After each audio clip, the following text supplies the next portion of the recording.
warahmatullahi wabarakatuh. Selamat datang di podcast Geniwara, generasi berani bersuara. Halo semuanya, sebelumnya kenalan dulu kali ya. Kalau kata pepatah, tak kenal maka tak sayang. Hai semuanya, perkenalkan nama aku Auliana dari Poltekkes Kemenkes Yogyakarta. Dan di sini aku bareng sama temen aku. Hai semuanya, kenalin, aku Eka Nur Apriliana, aku juga dari Poltekkes Kemenkes Yogyakarta. Nah, di podcast kali ini kita akan membahas tentang habit generasi milenial terhadap gaya hidup sehat. Waduh nih, kalau ngomongin soal generasi milenial jadi merasa terpanggil gak sih? Generasi muda yang kreatif, aktif, dan juga inovatif. Widih, generasi milenial ini yang banyak menggunakan internet dan media sosial secara bijak. Maka dari itu, sekarang banyak orang yang bersifat terbuka terhadap berbagai pengalaman baru. Iya, bener banget. Apalagi di masa pandemi kemarin, banyak hal yang dilakukan melalui media sosial seperti Instagram, Twitter, dan TikTok pastinya yang lagi menjamur banget nih, bahkan masih sampai sekarang. Banyak orang yang menggunakan TikTok sebagai media informasi dan hiburan. Di sana juga kita banyak belajar. Salah satu contohnya dari konten kreator seperti Dr. Aiman, dan masih banyak konten kreator lainnya. Nah, selain sebagai media informasi dan hiburan, di sana juga banyak yang mempromosikan barang dagangan mereka, seperti Tante Lala, Kak Jill, Maiden, bahkan banyak dari artis dan selebritis juga jualan di TikTok. Dan yang aku suka nih ya dari konten TikTok yaitu dance-nya, ya nggak sih? Bener banget sih. Nah, aku pernah nih ya buat dance joget-joget TikTok itu sampai keringetan, sampai baju aku tuh basah. Tapi pas aku udah ngeliat hasilnya, aku happy banget. Wah iya sih, aku juga candu banget sama yang namanya jogetan dan musik yang ada di TikTok. Apalagi jedak-jeduknya. Iya, bener sih, aku juga suka jedak-jeduknya apalagi ya. Iya tuh, candu. Tapi nih ya, secara gak sadar, dance itu salah satu kegiatan yang bikin badan kita bergerak sampai keringetan. Daripada kita rebahan, apalagi sejak kemarin nih pada masa pandemi, kegiatan di luar tuh banyak banget dibatasi. Jadi dance atau joget TikTok itu salah satu cara sederhana yang efektif sebagai kegiatan di dalam rumah. Nah iya, kalau aku ya, yang aku lakuin pada masa pandemi kemarin, yang insya Allah sampai sekarang masih aku lakuin tuh aku olahraga tahu, kayak workout gitu. Terus aku juga selalu menjaga pola makan aku. Dari situ aku jadi ngerasa badan aku jauh lebih fresh, ngerasa lebih fit. Padahal sebelum pandemi aku belum pernah melakukan kegiatan seperti itu. Ya mungkin itulah hikmah yang bisa aku dapetin dari pandemi kemarin. Dan yang paling penting sih, berat badan aku turun. Widih, turun berapa nih? Ya turun lumayan lah. Nih, kalau bahas olahraga, menjaga pola makan, nah pas banget nih sama tema podcast kali ini, yaitu habit generasi milenial terhadap gaya hidup sehat. Nah, biasanya milenial zaman sekarang nih rajin banget kan melakukan aktivitas fisik. Contohnya kayak kamu tadi yang joget-joget. Tapi ada juga yang nge-gym, yoga, ataupun senam zumba. Bener banget sih, banyak orang yang menginginkan punya badan bagus. Apalagi di zaman sekarang, media sosial itu digunakan untuk orang-orang mengekspos versi terbaik dari diri mereka. Iya, makanya ya, orang-orang itu sekarang berlomba-lomba untuk punya badan yang bagus dengan cara yang diet. Tapi ada juga yang melakukan diet dengan cara yang salah, kayak tidak sarapan pagi, tidak menghiraukan kalori dari minuman, makan terlalu banyak protein dan lemak, kekurangan serat. Yang lebih ekstrim itu minum obat pelangsing tanpa pengawasan atau aturan dari dokter. Iya, apalagi di TikTok. Nggak cuma di TikTok sih, sebenarnya banyak platform e-commerce yang jual obat-obat pelangsing tanpa pengawasan dokter. Jadi orang-orang yang lagi membutuhkan obat seperti itu ditambah harga yang terjangkau, ya pasti mereka langsung tertarik sih untuk membelinya. Padahal di situ tuh bahayanya. Iya, apalagi mereka yang mengonsumsi obat pelangsing yang ilegal dan sudah menjadi kebiasaan ini sangat membahayakan karena kandungan dalam obat itu belum pasti aman. Justru dapat merusak organ tubuh hingga menyebabkan kematian. Waduh, ngeri banget sih sampai menyebabkan kematian. Demi bisa punya postur tubuh yang bagus, sampai rela melakukan hal-hal yang bahkan membahayakan dirinya.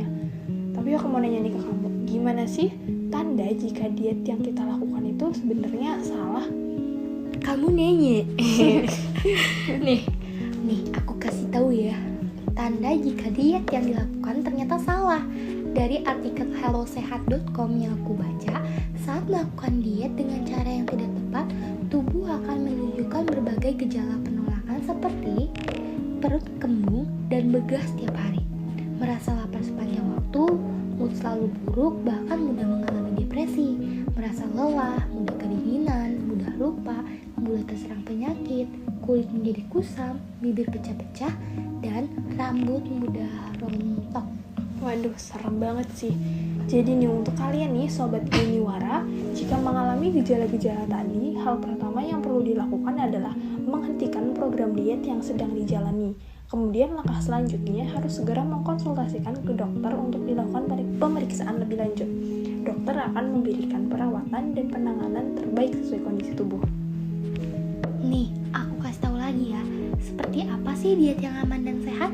Diet yang aman dan sehat adalah diet yang menerapkan gizi seimbang.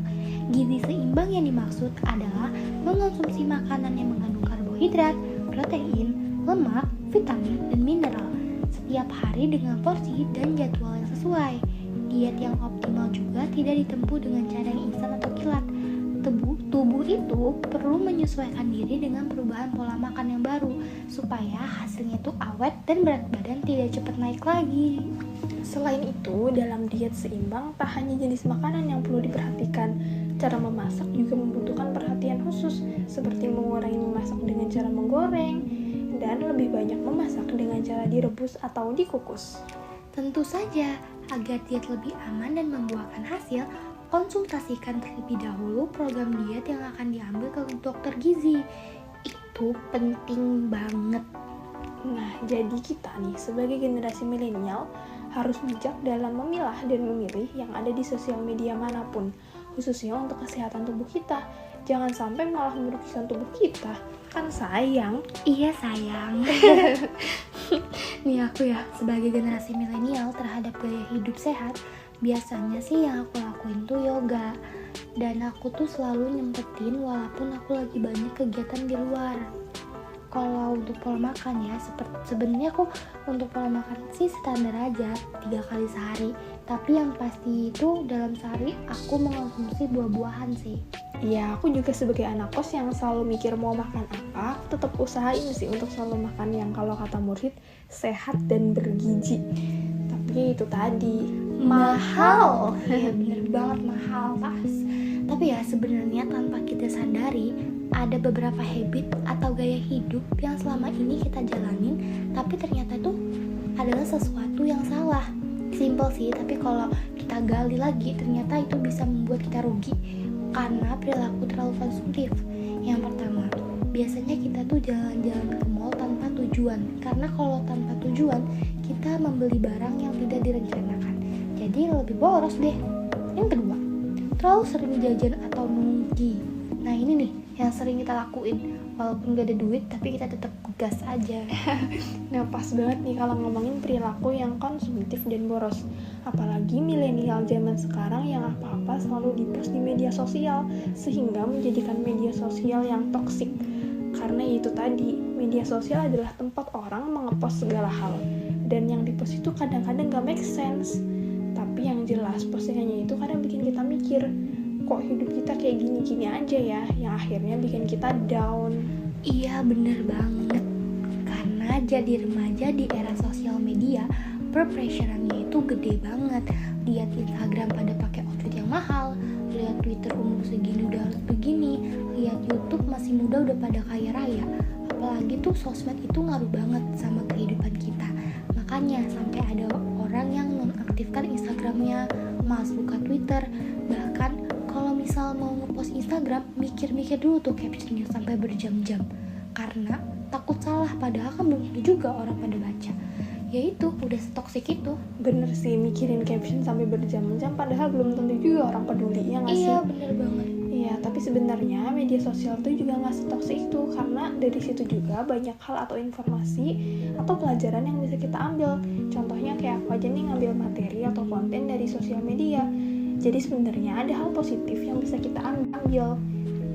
Tinggal bagaimana kita aja nih sebagai milenial dalam memilih hal positif yang ada di media sosial itu sendiri. Nah iya bener banget, kita tuh sebagai milenial juga harus pintar ya memilih hal-hal yang positif yang ada di sosial media. Jangan semuanya tuh diambil benar, gitu.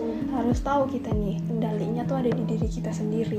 Iya, kita kan harus menjadi millennials yang Keren, yang smart gitu. Smart, bener. Kita tuh udah ngobrol ya kak ya dari awal. Udah kerasa nih, udah panjang ternyata Udah obrolan kita. panjang. Dari awal udah bahas soal generasi milenial, gaya hidup sehat, sampai media sosial juga. Mungkin bisa kita simpulkan aja kali ya. Iya betul, langsung aja nih kita simpulin gimana tuh. Nih, dari bahasan kita tadi, yang pastinya kita sebagai milenial dalam menggunakan media sosial tuh harus bijak. Jangan gampang terkena hoax, apalagi tentang kesehatan tubuh kita. Ayo mulai menjaga tubuh kita dengan cara melakukan olahraga dan menjaga pola makan yang sehat. Dan menghindari perilaku yang konsumtif pastinya. Nah oke banget nih kesimpulan yang bisa kita ambil dan bisa kita terapin, terutama oleh Sobat Giniwara nih, sobat setia pendengar podcast Giniwara, yang semoga yang obrolan kita tadi bisa bermanfaat. Amin. Oke, mungkin segitu dulu podcast dari kami. Jangan lupa terapkan gaya hidup sehat mulai dari kita, milenial. Wassalamualaikum warahmatullahi wabarakatuh.